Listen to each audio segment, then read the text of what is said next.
Hey, it's Nolan here. Today, I'm going to be making a small bowie knife. To do this, I'm going to be making it out of an old lawnmower blade, and I'm going to use this design that I recently sketched out. This will be my first attempt at making a bowie knife, and I'm just going to be doing stock removal today to keep it as simple as possible.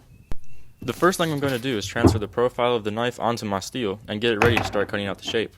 To cut out the shape, it's pretty simple. I'm going to be using an angle grinder with a cutoff wheel, and I'm basically just going to trace around my Sharpie lines, and since the lawnmower blade is already so thin, it didn't take long at all.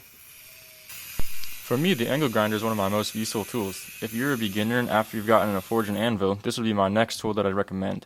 You can practically do anything with it, from cutting the profile like I'm doing here, and you can even grind the bevels and shape the handle once you get to that point. A great example of this is the videos out there of guys making super intricate knives and swords with nothing but an angle grinder and a pair of flip-flops. They're super inspiring and show you don't need any super fancy equipment to pull off a beautiful product. It's the same way that I started out, and a great way to help save up money to buy better tools in the future. I use this one almost daily, if not every time I'm in the workshop working on something. At the beginning of my video, I said this project is going to be a stock removal build. This means that instead of taking a small piece of metal and forging it out into my knife, I'm just going to be cutting and grinding the whole thing. Forging is definitely my preference, but this can still be just as fun. At this point, I've cut basically all I can with the angle grinder, so the last thing I'll do with it is just shorten out the tang.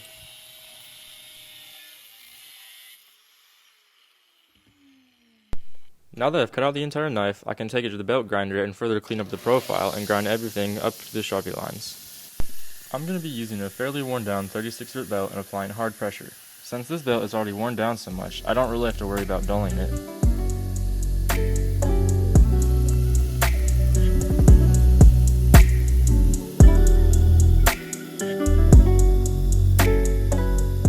Once I'm finished shaping the blade, I'll use this file guide and clamp it down around the shoulders.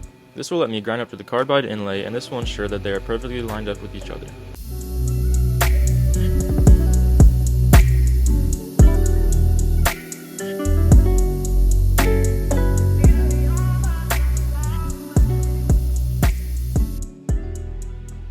Even though the grinder does a pretty good job, I still go back into some files and do some small fine-tuning to make sure there's no small spots sticking up, and it also helps to go around the tang. This will give me a nice fit up later when I go to do the guard. Now that I've got the profile of the blade all done, I'm going to go ahead and quetch it now while it's still fairly thick, so the chance of warping is much lower.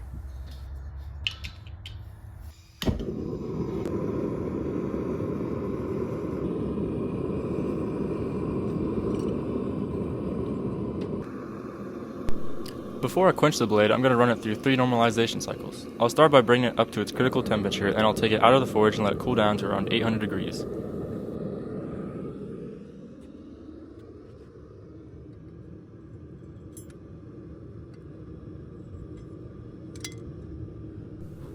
Here, as it's cooling down, you can see the cool phenomenon, which I believe is called recoalescence. From my understanding, this happens because the metal briefly gets hotter while it's cooling down. This happens because the steel is changing its internal structure, and that change gives off heat. After heating up the oil to around 120 degrees, I could go ahead and quench the real blade.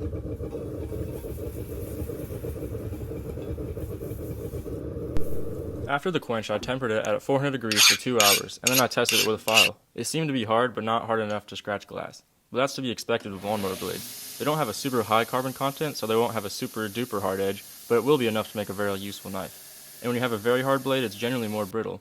Now of course there's a way around this with tempering, but with this lawnmower blade knife, it'll be much more flexible and tough than something extremely hard. So what you just saw me doing was grinding the whole knife flat, and I drew a line that will separate the bevels from the ricasso. I'll use the file guide again and clamp it down right at that line, so when I start grinding the bevels, the plunger lines are perfectly even.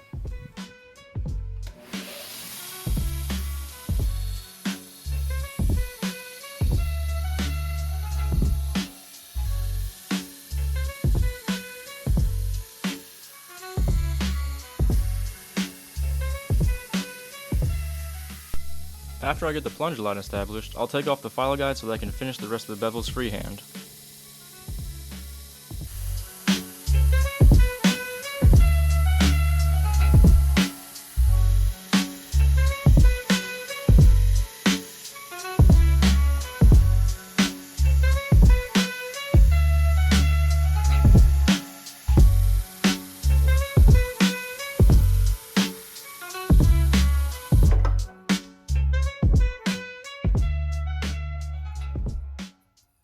Once I'm happy with how the bevels look, I want to go ahead and test it and see how the hedge will hold up to some stress testing. To do this, I'll just slam it into sheet steel repeatedly.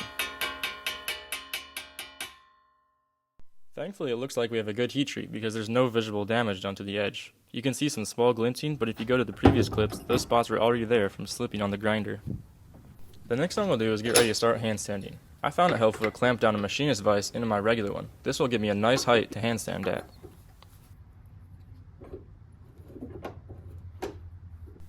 I start off with some 400 grit sandpaper with some water, and I'll sand it until all the grind lines are gone. Handstanding is one of those things that you either love or you hate. It just takes so long and seems so boring, but it will give you really nice results, and it can take the looks of your knives up significantly.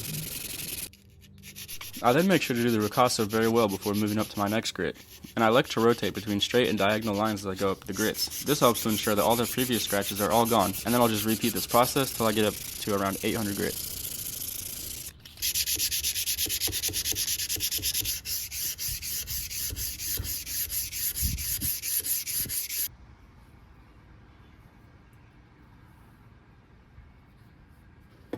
Now that I've got the blade mostly done, I can go ahead and start working on the guard. And I've got this scrap piece of steel that already has a nice curve into it, and it fits my drawing perfectly, so I'm just going to use that. Since this piece is already curved, I'm just going to fit it up like that for the guard, and I'll probably cut it around somewhere like there.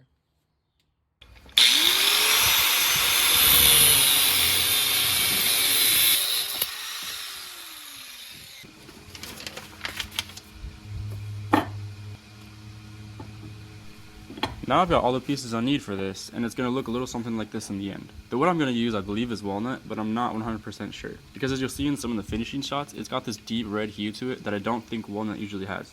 So if you know what kind of wood this is, please feel free to let me know it in the comments. I'd love to find out what it is. Here I'm grinding some flat spaces on the guard. This is so that when I go to drill the holes through it, the drill bit's not wandering like crazy, and I have some nice reference surfaces. My way of marking where to drill through is very unscientific. In the future, I need to start actually taking the measurements just so I can take a lot of the guesswork out of it. But for now, somehow it's working. I clamped down this piece of wood on my drill press to act as a stop, so that all the holes I drill should be lined up in the end.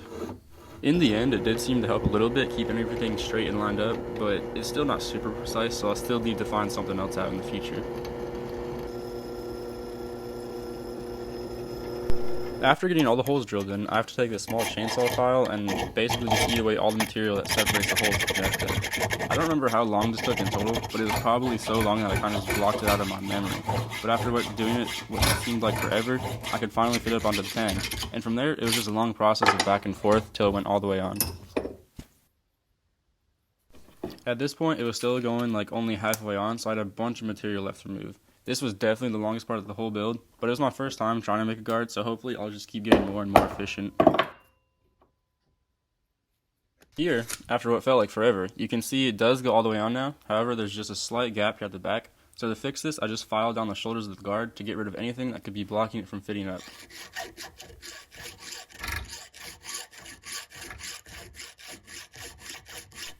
And then I take a large wrench and I fit it around the tang and hammer it down in all directions.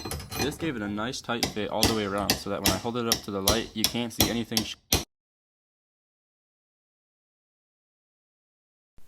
Now I can shift my focus back to the handle and drill some holes. And I drill them slightly oversized since I'm just going to be filling it with epoxy anyway. The next thing I do now that the handle and guard to fit together is the fun part, shaping everything. So I draw in some markings on the guard and I start to grind it.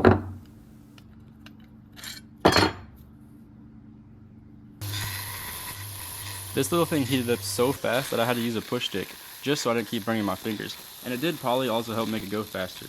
I ended up taking a little bit more material off than I had originally anticipated. This was because with the original design, the wood wouldn't fit up with it perfectly. So now I've got to use some files to carve in this little round spot. I don't know what to call it, but it will create a nice little stop for your hand when holding the knife, and it just looks a little nicer than a flat guard.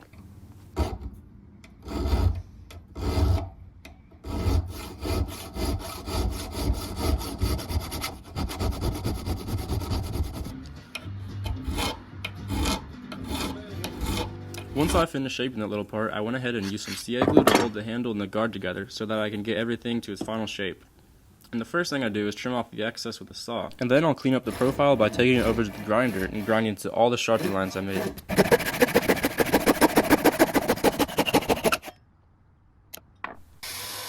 I said it in my last video, but I'll say it again. This is one of my favorite parts of the whole process. It's so satisfying watching the wood get eaten away so fast.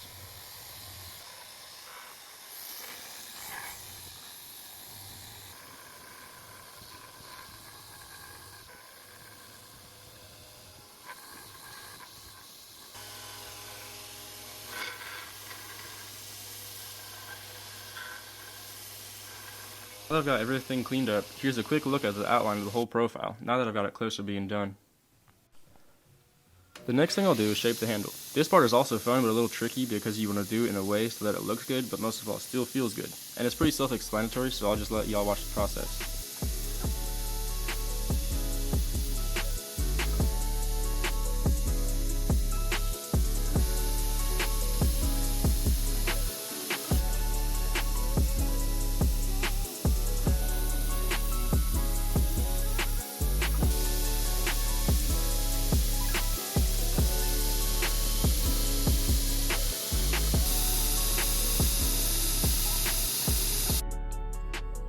When I was shaping the handle, I wanted to keep it a pretty simple profile. I gave it a very slight palm swell, but despite it being not much of a difference aesthetic-wise, it gave it a huge difference in the way it feels. Instead of you having to squeeze your hand really tight to get a good grip, the handle seems to grip you, allowing to have a much lighter grip that makes it more comfortable for long uses. And after the grinder, I then used some files to clean up the curves, and now I can start to hand sand the handle.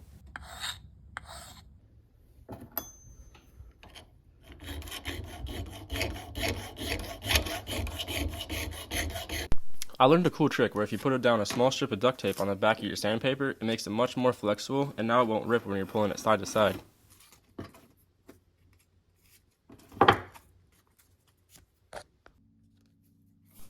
I started at 400 grit as well for this, and I went up the grit to I believe 5,000. This is also one of my favorite parts of the process because the wood sands down a lot faster than metal, so after spending so much time on the blade, this just seems to go so fast, and it's so relaxing watching all the large scratch marks just disappear.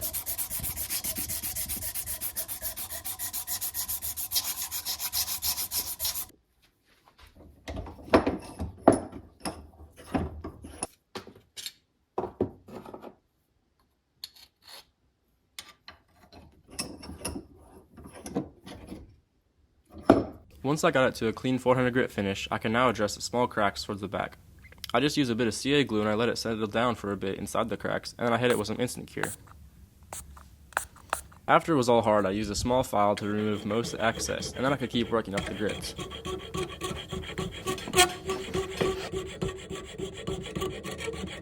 Once I got it to 1500 grit, I took a little bit of mineral oil and I used it to lubricate the sandpaper. This was my first time trying this when sanding the handle, and it made a surprising difference in the finish.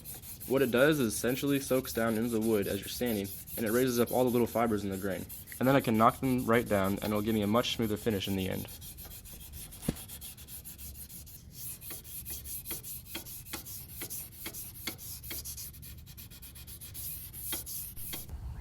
I took it out in the sunlight once I was done for a sneak peek, and this is how it's looking.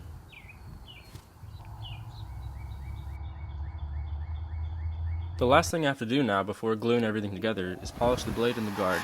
I hand sanded them up to 1500 grit off camera, and I took it to the buffer with some compound. I used the edge of the wheel to get right up into the plunge lines and make sure to get rid of all the small scratch marks. And the hardest part was trying to hang onto the guard because it was so small and it just kept flying out of my hands everywhere.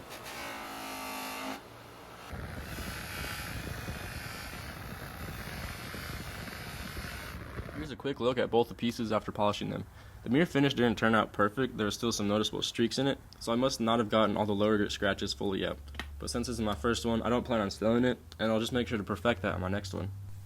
Now it's time to glue it all together. I start by taking some Vaseline and coat all the areas I don't want the epoxy to stick on. This helps the cleanup go a lot easier later because everything will just wipe right off. I made sure to mix the epoxy super good because this is the only thing holding it together for however long this knife lasts. And hopefully it way outlasts me. I made sure to fill the hole in the handle all the way up to ensure that there's no air gaps in the fit. And once I had clamped it down, I used the acetone to clean it all up and get the epoxy off it.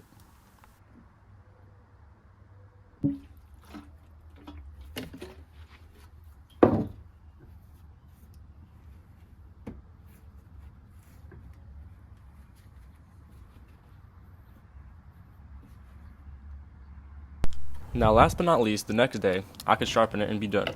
My preferred method for sharpening is using whetstones as opposed to diamond stones or a mechanical sharpener. I've just found I can get a much finer edge this way, and I've been happy with the results so far.